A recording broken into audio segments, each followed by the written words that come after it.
લાખો પ્રવાસીઓ આ ઉપરકોટની મુલાકાત પણ લે છે।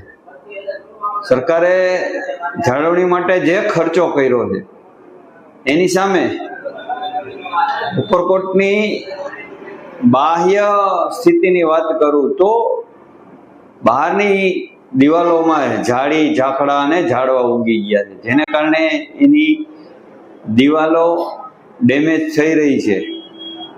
એટલે આ ધરોહરને ડેમેજ થતી અટકાવવા માટે થઈ મેં રાજ્ય સરકારના મંત્રી માનની હર્ષભાઈ સંઘવીને અને પ્રવાસન વિભાગને પત્ર લખ્યો છે કે ઉપરકોટની અંદરની જાળવણી ખૂબ સરસ થાય છે, લોકો ખૂબ પ્રવાસીઓ આવે છે, પરંતુ બહારની જાળવણી નથી થતી। તો આવનારા દિવસોમાં આ ઉપરકોટની બહારની સફાઈ થાય અને એની જાળવણી થાય એ માટે મેં સરકારને વિનંતી કરતો પત્ર લખ્યો છે।